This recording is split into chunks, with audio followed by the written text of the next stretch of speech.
to the floor at a time when I believe as of today there's 72 nominees for State Department and USAID positions here in Washington and overseas pending on the Senate floor, and I'm going to make a series of unanimous consent requests.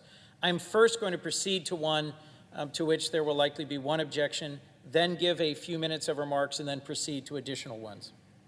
I ask unanimous consent that, notwithstanding Rule 22, if applicable, at a time to be determined by the Majority Leader, in consultation with the Republican Leader, the Senate proceed to executive session to consider Executive Calendar Number 239, Michelle Jean Sisson, of Maryland, a career member of the Senior Foreign Service Class of Career Ambassador, to be an Assistant Secretary of State.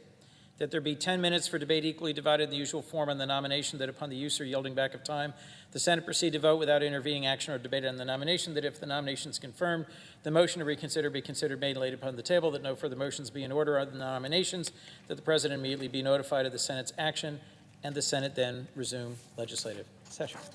Is there objection? Madam President. Senator from Missouri. Madam President, I object and I submit a statement for the record. The objection is heard.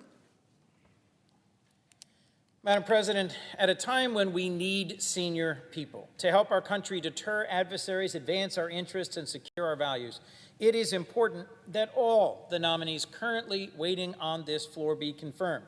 They're well qualified.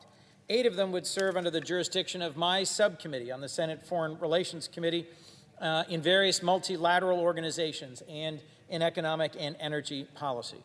I understand and I respect the right of colleagues on both sides of the aisle to seek amendments on votes like the Nord Stream 2 issue.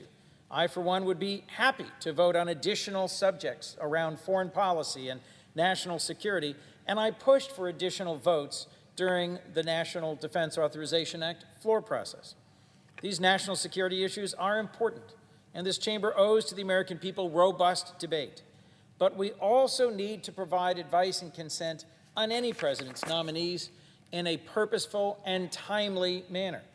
With that in mind, in a few moments, I'll officially ask unanimous consent to confirm the following nominees: Jack Markell to the OECD, Nick Burns to serve as ambassador to China, Rahm Emanuel to be ambassador to Japan, Stephen Bondi to be ambassador to Bahrain, to the UN for UN management and reform, Lisa Carty to be representative to the UN on Economic and Social Council of the United Nations, Laura Holgate to be ambassador to the Vienna office of the United Nations and representative to the IAEA, and C.S. Elliott Kong to be Assistant Secretary for International Security and Non-Proliferation. Forgive me, last, Adam Scheinman to be Special Representative for Nuclear Non-Proliferation.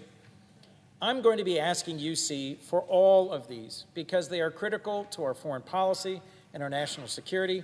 And I must say at the outset, I've appreciated the opportunity to dialogue with my colleagues about a possible path forward, but as of right now, we don't have one, and so I am seeking this unanimous consent.